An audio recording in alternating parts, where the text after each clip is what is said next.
Evening folks, how are we? Hope you're well. We're doing another departure. We are not doing whiskey tonight, but we are staying in the aged spirit category. Bear with me, don't be holding it against me, don't be issuing complaints or writing to the complaints authority or whatever, because I really don't give a toss. I'm just doing a review, okay? Now, so what are we doing tonight? Well, we have Irish whiskey, we have all of these things that are sort of indigenous spirits to regions. And we tend to, with aged spirits, it almost seems as if there's, because it has spent time there, it's matured in a certain place, that then adds to the character. The terroir, if you really like. And it doesn't necessarily mean just what it's made from, although grapes obviously have that cachet really and have had for a very, very long time. Spirits, well, there's sort of, as we all know, it's sort of heading that direction. But it's more to do with the aging, the sort of growing up in a certain region. And I was given this as a present, okay? This is, I hope you can see it, focusing. This is Ararat Armenian Brandy. Although apparently lots of the Armenians don't like using the term brandy. It's not one of the things, but it's billed as such. And it's aged 6 years, so it's got a little bit of age to it. How did I end up with this? Well, I was invited by a friend to go and meet some of his friends for a little drink, and I went down and met them, and they were from that area, and they sent me over this bottle. So I thought I would review it, because that's essentially what we like about these kind of things. The fact that you can go and have a chat and discover new things and new experiences and taste experiences, and also learn a little bit of history or culture or meet new people. That's what it's about. That's what you really want things to be about. Experiences, pleasurable things, finding out about people. Now, the guy who gave me this is working on a project. I'll not tell you too much about it, but it's impressive what he's trying to do, and I wish him every success. He knows. I've wished him all success. He's trying to help people in a conflict area of the world, and more power to him. More people doing this kind of thing would be nice, but we'll not talk about that. Going to have to get the readers out, folks. Old eyesight starting to go. As someone told me the other day, it's your age, and I felt like throat punching them and getting it over and done with. But anyway, now Mount Ararat, by the way, is where Noah's Ark supposedly rested, and it's, for Armenian people, it's got a sort of religious connotation. The Armenian church prohibited people from climbing it because it was viewed as a holy site. These days, it's inside Turkish borders, and if anyone knows any of their 20th century history, you know that the Turks were really horrendous to Armenians, and they occupy what's an area of what is historically Armenia, much to the consternation of the people there. Now, this is called Ani, A-N-I. It's first mentioned by Armenian chroniclers in the 5th century AD and called the city of 1001 churches.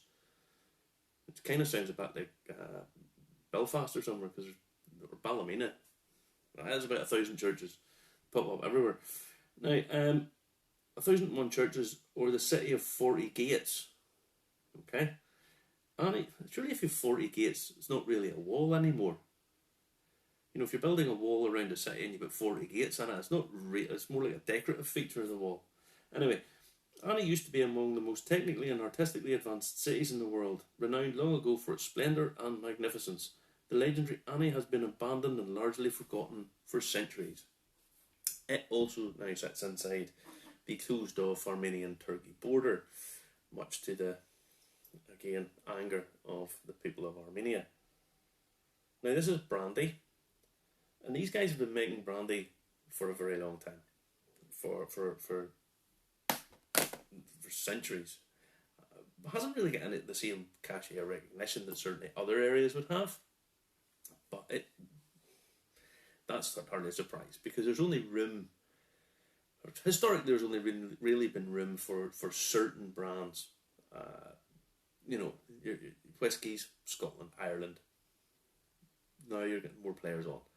Brandy, cognac has to come from cognac area, champagne from champagne area, wine, basically all over anywhere that they grow grapes, they make wine.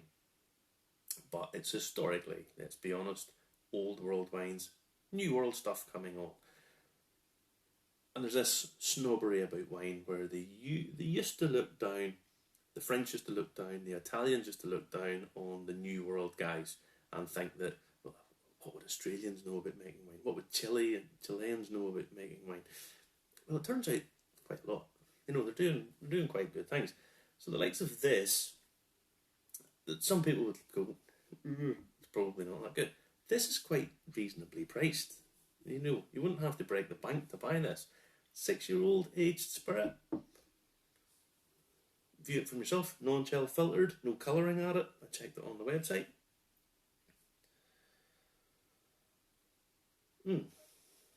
On the nose, it's not fiery. Got a nice sweet nose to it.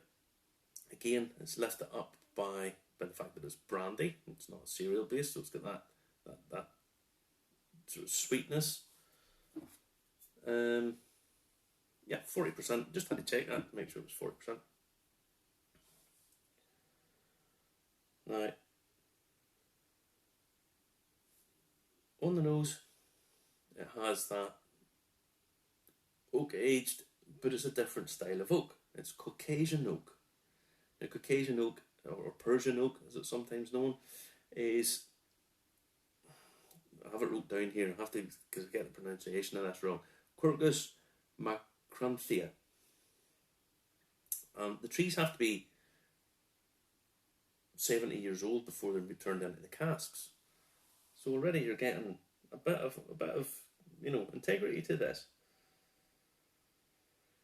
Some nice fruit spices, some definitely lots of dried fruit, your figs, sultanas.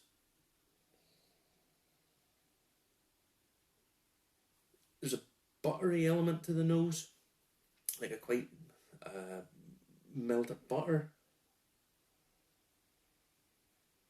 And there's a little burnt note to it. It's actually quite nice. It's almost like Bournoise, the French butter that's you get, where it's almost cooked butter that's melted. Comes through, yeah, that's quite nice.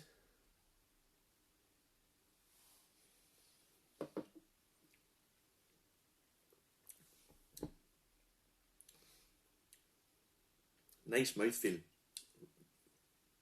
Nice body to it. Quite oily. It's double distilled. And that body really is, that's quite nice. Again, got nice texture to it. Tiny little bit of heat. Pleasant, mellow heat that brings a little bit of, drunk it. It's not sharp. In fact, if this was put in a different bottle and someone told you this was from France, you would turn around and say, "Oh, that's an expensive brandy," and you wouldn't be as snobby if people told you that you had to pay 50 quid for a bottle of this from France. You'd probably go, "Okay, that's reasonable enough."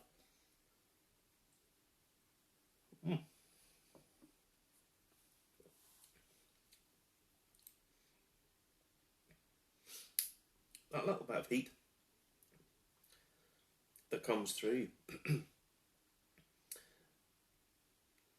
is kind of offset a little bit from the mouthfeel. It comes as a little bit of a surprise, actually. You have these chocolate notes, dried fruits, raisins, sultanas, as you would expect, hints of vanilla, some chocolate coming through, little acidity, a little bit of acidity that works. It works quite well. It's not an acidity that is sharp. It works quite well in that it gives a little bit of a complexity as opposed to being at an angle away from the chocolate. It works quite well. I like this.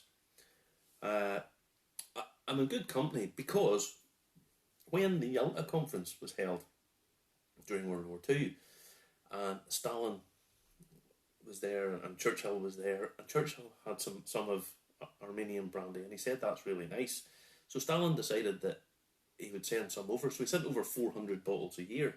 Which I know Churchill was a mammoth drinker, but even he would struggle to consume that amount. So yeah, he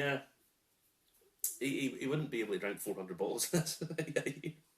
But yeah, do yourself a favour, guys, and get yourself a little touch of this.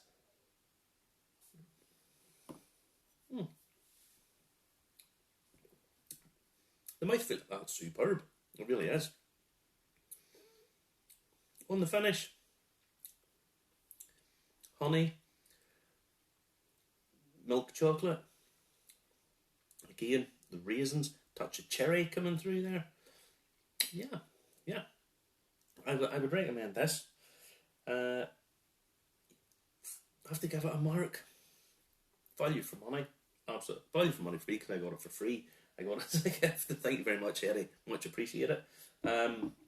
Yeah, if I have to give it a mark on its own merits, value for money, it's not going to be expensive. So it's definitely worth that. And I'll give that a good solid 8 out of 10. Yeah, I would thoroughly recommend that. Armenian Brandy, you'll not go far wrong. So enjoy yourselves, guys. Have a laugh and a giggle where you can get them, because they're, again, in short supply these days, it seems to be. So yeah, go get yourself a bottle of something reasonable, accessible, and something you won't regret buying. Something like this ticks all those boxes. So enjoy and stay safe. Take care of each other. Okay, bye bye, guys.